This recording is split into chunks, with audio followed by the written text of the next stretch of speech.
घर म्हटलं की स्वच्छताच आलीच.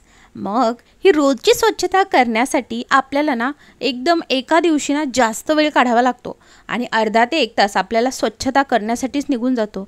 मग तुम्ही रोज फक्त अगदी 2 ते 5 मिनटं दिले तर तुमचं हे काम अगदी सोयीचं होतं आणि तुम्हाला एक्स्ट्रा टाईम काढायची गरजसुद्धा पडत नाही. नमस्कार मंडळी, मी प्राजक्ता तुम्हा सर्वांचं खूप खूप स्वागत करते आहे आणखी एका नवीन व्हिडिओमध्ये. जसं की रोज सकाळी उठल्यानंतर काहीची बेडवरची अवस्था अशीच झालेली असते. तुमची याच्यापेक्षा थोडी कमी असेल किंवा जास्तही असेल, पण बऱ्याचदा आपण काय करतो, सकाळी उठल्यानंतर डायरेक्टली आपले जे काम आहे ते करायला घेतो.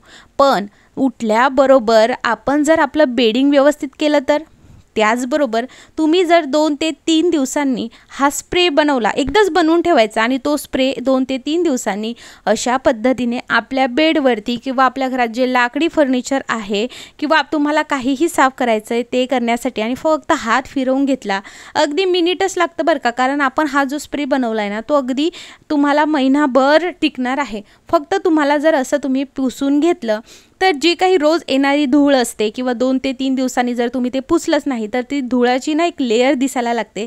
ती लेयर कुठेतरी दिसत नाही, तुमचं फर्निचरसुद्धा मेंटेन राहतं, क्लीनसुद्धा राहतं आणि त्यावरचा चिकटपणासुद्धा जातो. आता माझ्याकडे आहे लहान बाळ, जर तुमच्याकडेही असं असेल तर तुम्ही अशा पद्धतीने एक पॉलिथिन जी काही गादी आहे त्याच्यावर ठेवायची. कसं आहे, लहान मुलं कधी सू वगैरे करत असतात तर सो ते आपल्या गादीमध्ये नको जायला आणि मग गादीमध्ये सू वगैरे गेली तर त्याचा खूप स्मेल येतो. सो तुम्ही ही ट्रिक नक्की फॉलो करू शकता. त्याचबरोबर कधीही आपण बेडवरती असं बेडशीट टाकलं तर, आता उन्हाळ्याचे दिवस आहे तर ट्राय करायचं की बेडशीट हे कॉटनचंच असावं, म्हणजे काय की तुम्हाला जास्त गरमी होणार नाही. त्याचबरोबर ही बेडिंग करत असताना ही टिप नक्की लक्षात ठेवा. अशा पद्धतीने तुम्हाला एका बाजूंनी ते आत करून घ्यायचं आहे, स्ट्रेट आतमध्ये गेले पाहिजे. नंतर दुसऱ्या बाजूने असं बाहेर काढून ते सुद्धा असं आत घालायचं. जर अशी बेडिंग तुम्ही केली ही 4ही कोपऱ्यामध्ये तर बेडशीट जे आहे दिवसभर तसंच राहतं, चोळामोळा होत नाही. सो ही ट्रिक तुम्ही नक्की आजमावून बघा, तुम्हाला अगदी बेस्ट रिझल्ट येईल. आणि रोज उठल्यानंतर अशा पद्धतीने फक्त 2 मिनटं द्या आणि 2 ते 3 दिवसांनी स्प्रे मारून तुमचा दिवाणसुद्धा साफ करा.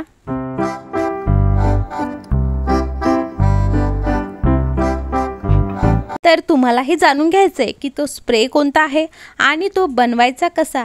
तर मग चला, आपलं बेडिंग झालं आहे, आता आपण स्प्रे बनवायला घेऊया.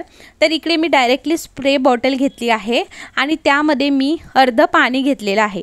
त्या पाण्यामध्ये आपण टाकणार आहोत व्हिनेगर. आता बघा, याचं प्रपोर्शन तुम्ही 50-50 घेऊ शकता, अर्धं पाणी आणि अर्धं व्हिनेगर, किंवा मग थोडं पाण्याचा प्रपोर्शन जास्त घेऊन व्हिनेगरचं कमी असंही करू शकता. 2 ऑप्शन आहे. मी इकडे पाण्याचं प्रपोर्शन थोडंसं जास्त ठेवलं आहे आणि व्हिनेगर त्या पाण्याच्या कंपेअरमध्ये थोडंसं कमी घातलेलं आहे. त्यानंतर तुम्हाला घ्यायचं आहे वॉशिंग पावडर, जे ही लिक्विड वॉशिंग पावडर असेल तुमच्याकडे, वॉशिंग लिक्विड असेल ते घ्यायचं किंवा मग वॉशिंग पावडर घ्यायचं किंवा हे डिशवॉश लिक्विड जे असतं ते घ्यायचं आहे.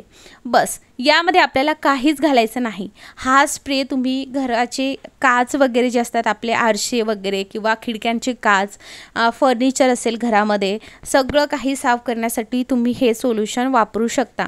आणि कसं आहे, रोज एक फर्निचरवर जर आपण 2 मिनटं जरी दिले आणि हात मारला ना तर एकदाच डीप क्लीन करायची गरज नाही.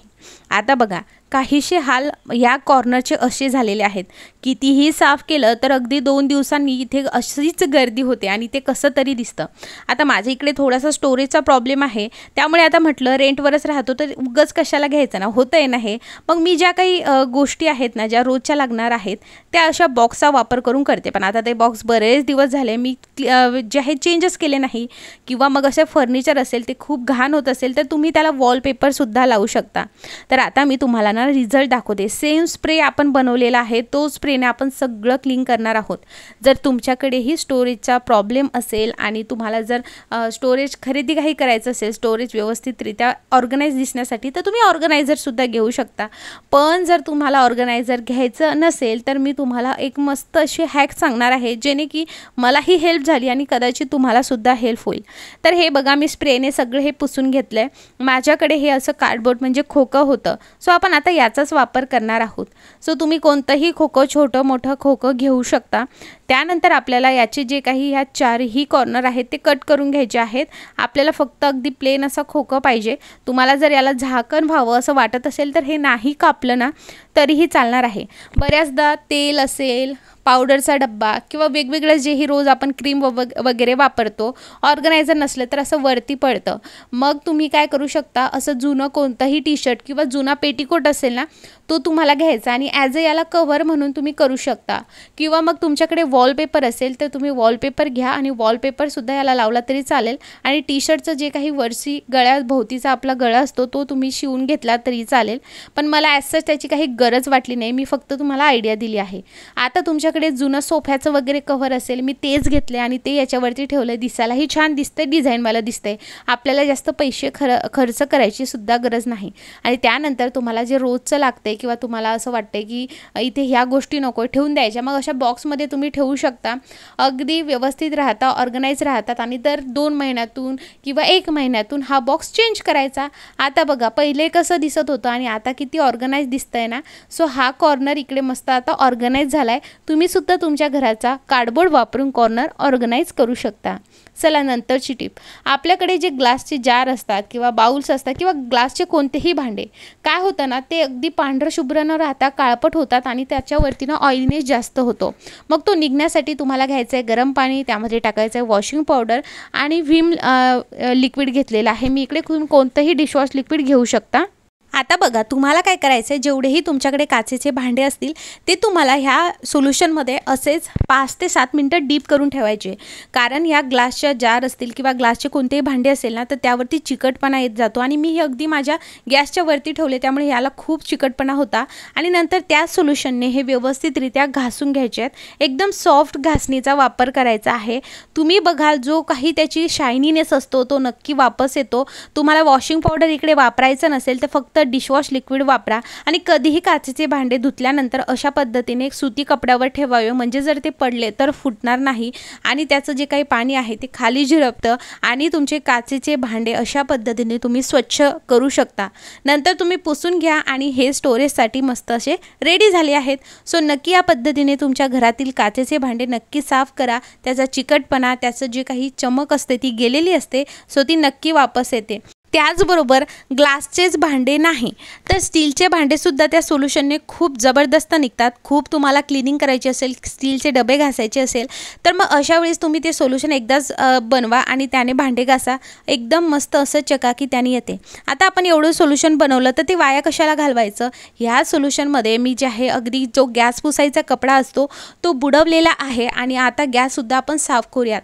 गॅसच नाही तर गॅस ओटा आणि गॅसच्या मागची जी काही भिंत असते जिथे भरपूर चिकटपणा असतो, कारण आपण फोडणी देतो, स्वयंपाक करतो तर सगळे डाग उडत असतात, तेलाचे डाग असतात. सो ते सुद्धा इकडे मस्त व्यवस्थितरित्या पुसून घ्यायचं.